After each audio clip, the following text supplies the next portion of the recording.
ये वो एलाइज है जो अमेरिका के एलाइज माने जाते हैं, लेकिन वो भी इस मंच से इजराइल के खिलाफ खुलकर धमकी दे रहे हैं कि यहां सबक सिखाने की जरूरत है। एम्बेसडर वोरा, बहुत बहुत धन्यवाद बेटा। जब आपके साथ होता हूँ बहुत अच्छा लगता है। अभी मैं जनरल कुलकर्णी, जनरल बख्शी की बात सुन रहा था, उनके जानकारी और ज्ञान मुझसे कहीं ज्यादा है। आपने कहा कि ये देश अमेरिका के एलाइज हैं। एलाइज का क्या मतलब है? अगर अमेरिका किसी के साथ जंग करेगा, ये अपनी फौज भेज देगा वहां लड़ने के लिए, इनकी फौज कुछ नहीं कर पाएगी। ये अमेरिका के पार्टनर्स जरूर है। कतर ने अमेरिका को बहुत बड़ा बेस दे रखा है, वो बात सही है, लेकिन ये नहीं है कि अगर गए थे वहां पर, वो तो ये नेटो वेटो के मेंबर नहीं है। मेरा अपना मानना है कि नेतन्याहू इस समय बिहाइंड द सीन्स अमेरिका का उसने समर्थन लिया है और ओआईसी भाषण देगा। मैं बहुत सालों से उसको संस्था को जानता हूं। मैं सूडान में 5 साल आपका राजदूत रहा हूं। तरह तरह के बयान आते हैं, करेंगे कुछ नहीं, किसी में ताकत नहीं है। अंग्रेजी की कहावत है कि बिल्ली के हुल बेल द कैट, बिल्ली के गले में सबसे पहले घंटी कौन बांधेगा? कतार, सऊदी अरेबिया, लेबनान, किसी में दम है? कोई नहीं कुछ कर पाएगा। और नेतन्याहू ने साफ स्पष्ट रूप से कह दिया कि ये इजराइल की सर्वाइवल का मामला है, हम आगे इससे कुछ नहीं कहेंगे। ये ठोकता जाएगा मैम जब तक ये हमास को खत्म ना कर दे। और ये जितने ओआईसी के देश हैं, कितने हैं जिन्होंने कहा था हाय इजराइल तेरे ऊपर बहुत बुरी चीज हुई है और हम नहीं चाहते और हम आपकी मदद करेंगे कि आप हमास को ठोको। ये तो धर्म ले आए उसके बीच में। हमास ने क्यों हमला किया था? ये किसने कहा था कि ये जिहाद है? उन्होंने खुद सेल्फ डिक्लेयर्ड जिहाद। इसका मतलब है कि अगर कोई नॉन इस्लामिक कंट्री है, आप सब मिल जाते हो, आप में ताकत कहां है भिड़ने के लिए? सो रियलिटी जो मैं देख रहा हूं इस समय, इजराइल बाज आने वाला नहीं है। आप जितनी मर्जी उसकी आलोचना कीजिए, उसने इसको अटैक किया, इसको अटैक किया, इसको किया, क्यों? Who's going to stop him? जब उसकी सर्वाइवल की... मैं एक सवाल आपसे पूछूंगी, अगर ऐसे होगा तो फिर तो कोई रोक नहीं सकता इजराइल को। फिर तो वो जहां पर उन्हें लगेगा कि हमास के टेररिस्ट हैं, मैं ये नहीं कह रही हूं, हम हर देश के पास अपने अगर कोई आतंकी हमला होता है तो उस पर रिएक्ट करने का अधिकार है। लेकिन फिर वो जो सवाल ओआईसी में उठ रहा है कि ऐसे तो फिर किसी भी देश को अटैक कर देगा और अमेरिका उसके साथ खड़ा रहेगा। वो क्यों अटैक करेगा? हाँ। उसने कतार पर क्यों अटैक किया है? हमास का कोई संबंध है कतार के साथ? बैठे हुए थे ना सारे दोहा में। हाँ।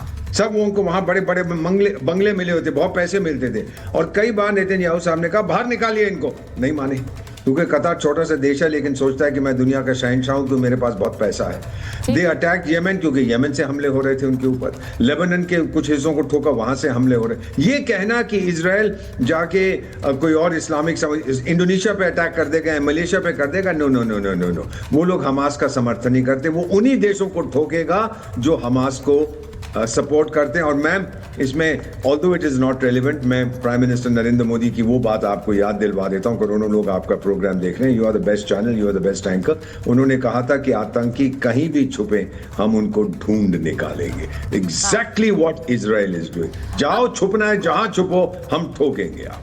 This is the reality. Israel कह रहा है, जवाद साहब को लीजिए जरा, फैज साहब को स्क्रीन पे लीजिए। इजराइल कह रहा है कि ये हमारे वजूद की लड़ाई है। जवाद साहब वो कह रहा है वजूद की लड़ाई है, इसीलिए आप आतंकियों पर एक्शन नहीं लेंगे तो हम लेंगे। तो इस जैसा कि आपने एम्बेसडर वोरा को सुना, आपने जनरल साहब को सुना, वो यही कह रहे हैं कि वो उन पर टारगेटेड स्ट्राइक कर रहा है और उसको अधिकार है क्योंकि वो अपने सर्वाइवल की लड़ाई लड़ रहा है। इसमें दिक्कत क्या है जवाद साहब? जी देखिए, पूरा एक स्टेज सच रहा है जो मैं देख पा रहा हूँ, और लंबे वक्त से इजराइल अपनी मनमानी कर रहा है। और कोई भी उसको जो है ये कहने पर आमादा नहीं हो रहा है कि तुम जुल्म कर रहे हो, ज़ाती कर रहे हो। गाज़ा के अंदर भी तुम जुल्म कर रहे हो, ज़ाती कर रहे हो। किसको मार रहे हो? बच्चों को मार रहे हो, औरतों को मार रहे हो, बुज़ुर्गों को मार रहे हो, हॉस्पिटल के ऊपर बम बरसा रहे हो, स्कूल्स के ऊपर बम बरसा रहे हो। और अंतर्राष्ट्रीय लेवल पर नेतन्याहू को तो सभी ने जो है क्रिमिनल घोषित कर रखा, उनके खिलाफ वारंट भी इश्यूज़ कर रखे हुए हैं तमाम। देखिए आप इंटरनेशनल कोर्ट ऑफ जस्टिस के अंदर नेतन्याहू के खिलाफ जो है बाकायदा देखेंगे, साउथ अफ्रीका की बहुत सी कंट्रीज़ हैं, वहाँ पर भी उनके खिलाफ चीज़ें हुई हैं। बहरहाल इसके जो अभी मौजू हम देख रहे हैं कि कतर के ऊपर अटैक करा जा रहा है, तो इसकी प्लानिंग आज से नहीं, काफ़ी लंबे वक्त से जो है वो इजराइल कर रहा है। ये देश दे रहे हैं कि नहीं दे रहे संरक्षण आतंकियों को? कौन आतंकियों? कतर दे रहा है कि नहीं दे रहा है? हमास के सारे आतंकी वहाँ पर बैठे थे। ये कहना कि जो है आतंकियों को दे रखा। बहुत से पीस समझौते, जैसे अफगानिस्तान को देखेंगे, तालिबान का पीस समझौता भी जो है वो कतर के अंदर हुआ, दोहा एग्रीमेंट के अंदर हुआ। पहले आप जो थे तालिबान को आतंकी मानते थे, आज क्या मानते हैं? वही हक्कानी नेटवर्क चलाने वाले उनके साहबजादे सिराजुद्दीन हक्कानी आज बैठ करके बहुत से इंडिया के जो हैं लोगों से बात भी कर रहे हैं, बहुत ज्यादा जर्नलिस्ट से बात कर रहे हैं। पॉलिटिकल प्लेयर की तरह देखें, आतंकी की तरह ना देखें कि आप उसकी वकालत कर रहे हैं। वो है पॉलिटिकल।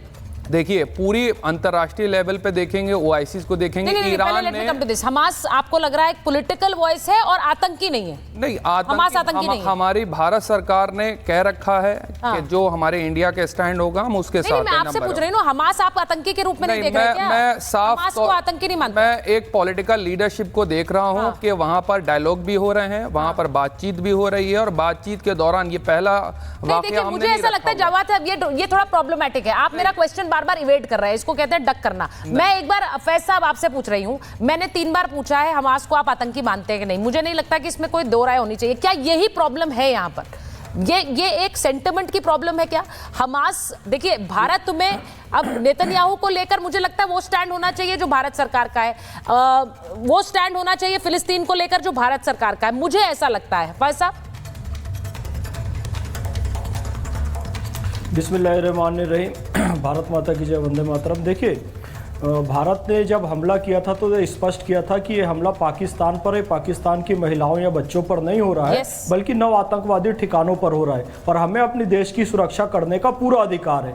ठीक उसी तरीके से इजराइल को लगता है वो अपने देश की सुरक्षा के लिए आतंकवादी ठिकानों पर हमला करे, चाहे वो कतर में क्यों ना हो, या सीरिया में क्यों ना हो, या अन्य किसी देश में क्यों ना हो। तो बिल्कुल अपने देश की सुरक्षा करने का अधिकार है, लेकिन इससे यह सिद्ध नहीं होता कि वो कतर को एक संप्रभु राष्ट्र नहीं मानता है या सऊदी अरब को एक संप्रभु राष्ट्र नहीं मानता है। और मैं आपको बताऊं, भारत की जहां तक पॉलिसी है वो स्पष्ट है। पंचशील युद्ध के मामले में आपको बता रहा हूं, पंचशील की और गुट निरपेक्षता की। पंचशील यानी अनाक्रमण, अहस्तक्षेप, शांतिपूर्ण सहअस्तित्व, एक दूसरे की संप्रभुता का सम्मान करना और एक दूसरे के प्रति सम्मान रखना और लाभ के कार्य करना, व्यापारिक लाभ के कार्य करना। इसी तरीके से गुट निरपेक्षता यानी कि हम नेटो, सेंटो या फिर अगर अरब लीग या ऐसा कोई युद्ध का यदि कोई गुट बनता है, चाहे इजराइल को लेकर हो या फिर गल्फ कंट्रीज या दूसरी मुस्लिम देशों, तो उसमें भारत नहीं रहेगा। भारत सार्क, आसियान, G20 जैसे सामाजिक सांस्कृतिक संगठन में तो रह सकता है, लेकिन युद्ध वाले किसी संगठन में रहेगा। और हम भी इसी पॉलिसी को मानते हैं, सर्वे भवन्तु सुखिनः सर्वे सन्तु निरामया। अब जवाद साहब की मैं बात बताऊं, देखिए भारत में एक वर्ग जो है वो इजराइल और अरब के बीच जो युद्ध होता है, या फिर हमास और हुती और इजराइल के बीच जो युद्ध होता है, तो ये इसको देखते हैं एक पुराने परिप्रेक्ष्य में, जहां हजरत इब्राहिम से जो 2 परंपराएं चली, एक परंपरा में मुस्लिम आए और एक परंपरा में यहूदी और ईसाई आए। तो ये जो कजिन्स की लड़ाई है, तो इसमें जवाद साहब एक भारतीय ना होकर पहले वहां पर एक मुस्लिम होते हैं और वो यहूदियों और ईसाइयों से लड़ाई की बात। इससे समस्याएं खड़ी होती हैं क्या भारत में? देखिए मैं पूछ रही, जवाद साहब वो कह रहे हैं कि आप पहले मुसलमान अपने आप को मान रहे हैं, पहले मुसलमान मान रहे हैं, उसके बाद अपने आप को भारतीय मान। जवाद साहब जल्दी से बताइए। जानना चाहता हूं कि भारत का स्टैंड फलस्तीन के साथ है या नहीं है? आप नहीं, वो तो है। नहीं, जवाद साहब वो है कि नहीं है? क्योंकि अभी हाल ही में तो भारत ने समर्थन में वोटिंग की है 2 नेशन स्टेट के रेजोल्यूशन पर। भारत ने की है, इसका मतलब ये स्टैंड पूछने की जरूरत क्या है? इजराइल, सुनिए 2 स्टेट सोल्यूशन को इजराइल नहीं मानता, कूड़ेदान में फेंक दिया उसने उठा करके। अगर आप देखेंगे उनका एक तो हमारा स्टैंड और इजराइल का स्टैंड सेम नहीं हो सकता ना। हमारा स्टैंड हमारा है, आपको ये इजराइल का स्टैंड बताने की जरूरत क्या है? हमारी वेरी क्लियर कि हम किसके साथ हैं। सुचारता, हमारी विदेश नीति या कूटनीति जो हुआ करती थी, जो डोनाल्ड ट्रंप ने भारत के साथ करा है, तो कहते हैं ना कि अमेरिका की दोस्ती से ज्यादा, मतलब उसकी दोस्ती ज्यादा खतरनाक है बनिस्बत दुश्मनी की। वो हम भी जले हुए हैं ना, हम भी दूध के जले हुए हैं। जो हमारे साथ अमेरिका ने करा है, डबल गेम करा है, वो किसी को नहीं छोड़ता। और डोनाल्ड ट्रंप साहब की स्थिति ये है, खास तौर पे इस मौक़िफ़ को लेकर के, इजराइल को लेकर के, ना उनके उगलते बन रहा है ना उनको निगलते बन रहा है। आप बताइए, कतर के अंदर मिलिट्री बेस है और F-35 तैयारा जाता है, फ्यूलिंग करवाता है और जाकर के कतर के ऊपर हमला कर देता है। तो आप बताइए, डिफेंस सिस्टम जो यूरोप का लगा हुआ है, क्या वो अपनी F-35 तैयारे को मार गिराएंगे?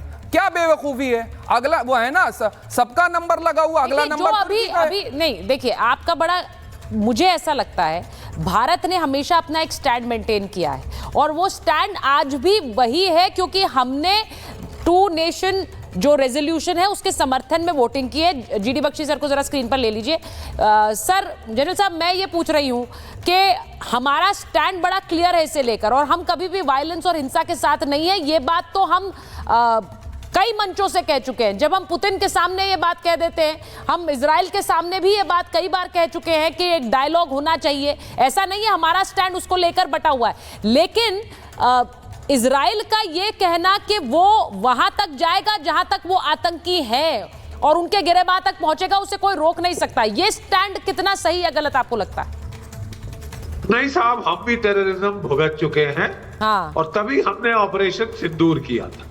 देखिए, मैं आपको याद दिला दूं कि भारत के 81,000 नागरिक शहीद हो चुके हैं जब से पाकिस्तान ने टेररिज्म शुरू करी थी 1980 की दशक। ठीक है, 21,000 पंजाब में शहीद हुए थे, 45,000 जम्मू कश्मीर में, और उसके बाद इंडियन मुजाहिदीन ने जो बम फोड़ने शुरू किए पूरे भारतवर्ष में 15,000, यानी टोटल 81,000 भारतीय मारे जा चुके। हमारे पास क्या चारा है सिवाय वापस लताड़ने का, लात मारने। प्रिंसिपल तो वही है ना साहब। ठीक है, अब इजराइल के 7 अक्टूबर को आपने 1,200 आदमी, औरत, बच्चे बेचारे जो नाच गाना अपना डांस कर रहे थे, म्यूजिक फेस्टिवल कर रहे थे, उनको मार डाला, बेरहमी से मारा, चुन चुन कर मारा, बच्चों को नहीं छोड़ा, औरतों को नहीं छोड़ा। ठीक है साहब, तो फिर उसके बाद आप क्या समझते हैं आपके ऊपर पलटवार नहीं होगा? जी, पलटवार नहीं होगा। पलटवार हुआ तो रुदाली बन गए, तो आए आए मार दिया, आए आए मार दिया। नहीं तो फिर मत करेगा साहब ऐसी उल्टी सीधी ओछी हरकतें, है ना। आपको लड़ना है, आपके जरा मुल्क जिनके पास हथियार है उनको बोले लड़ लें साहब। आपके मुल्क क्यों नहीं लड़ते? आपके मुल्क अभी धमकी दे रहे हैं हम सब मिलके मारेंगे, पाकिस्तान मिलके मारेगा। नहीं, अब एक और जनरल साहब, मैं एक और बात बताना चाह रही हूँ। इस ओआईसी में एक और प्रस्ताव सामने आया जिसके बारे में मैं बताना चाहती हूँ। मैं क्यों कह रही हूँ कि एक आहट है, इजराइल पर मुस्लिम देश हमला करेंगे। ईरान ने एक प्रस्ताव रखा है यहाँ पर। वो ईरान का कहना है कि एक नाटो की तरह सेना इस्लामिक देशों की भी हो, मुस्लिम देशों का एक सैन्य गठबंधन तैयार किया जाए जो कि एक मिलिट्री अलायंस हो, यानी किसी एक पर अगर हमला होगा तो सब पर हमला माना जाए। नाटो में यही होता है, नाटो के देशों का एक मिलिट्री पैक्ट है, उसी तरह का एक मिलिट्री पैक्ट ओआईसी के देशों में हो, किसी एक पर हमला हो तो सब मिलकर अपनी सेना भेजें और उस देश पर हमला कर दें। अब ये सेना इस्लामी देशों की रक्षा के लिए बने, ये ईरान ने प्रस्ताव देखा है। आप जो देख रहे हैं यहाँ IRGC जो कि ईरान की रेवोल्यूशनरी गार्ड है, वैसी एक ऐसी सेना जो कि अलग अलग देशों के सैनिक मिलकर और उनकी आर्म्स यानी हथियार मिलकर एक देश को जवाब देने के लिए इस्तेमाल है। तो इजराइल को रोकना बहुत जरूरी है, ये ईरान शुरू से कहता है। आप ईरान और इजराइल के बीच की जो एक द्वंद्व है और जो एक लड़ाई है उसके बारे में जानते ही हैं, लेकिन ईरान का कहना है कि इजराइल को अगर नहीं रोका गया तो वो सबसे बड़ा सरदर्द हम सबके लिए बन जाएगा, इसीलिए एक मिलिट्री अलायंस बनाइए और सब मिलकर सऊदी अरब, तुर्की और इराक पर भी अगला हमला हो सकता है, ये ईरान का कहना है। यानी जो देश बचे हुए हैं उन्हें यह नहीं सोचना चाहिए कि उन पर इजराइल हमला नहीं करेगा, इन पर भी करेगा। अब लेफ्टिनेंट जनरल कुलकर्णी, मैं आपसे अगर पूछूं, आपसे पूछना चाह रही हूं, ये जो नाटो जैसा एक मिलिट्री अलायंस बनाने की बात ईरान कर रहा है, ये क्या एक पॉसिबिलिटी है? क्योंकि ये एक बहुत बड़ा खतरा है अगर ये बनता है और अगर ये इजराइल को धमकी देने के लिए इस्तेमाल हो रहा है, या फिर ये वाकई बन भी सकता है। वो कहते हैं ना, गालिब दिल बहलाने के लिए चाल अच्छा है, वही हाल है, हो नहीं सकता है। इतनी हिम्मत नहीं है, चाहे पाकिस्तान ये कहे कि हम न्यूक्लियर हैं, हम आपका साथ देंगे, और लोग कहे पाकिस्तान आप चलो हम आपके साथ हैं, ये सब कहने की बातें हैं। इतना आसान होता तो बहुत पहले हो जाता था। ये जो आतंकी संगठन है इनके बरखिलाफ अभी कतर में भी जिस प्रकार से हमला हुआ है, कितने कतरी मारे गए, एक भी नहीं, एक भी कतर का इंसान नहीं मारा गया। क्यों? तो इतना प्रिसीजन स्ट्राइक से उन्होंने किया कि उन्होंने दिखाया कि सिर्फ हमास के जो 6 लोग मारे गए हैं, जो खलील को मारना था, जो उसके साथ साथी थे, उनका लड़का भी था, उनको मारा उसने। क्यों ऐसे किया?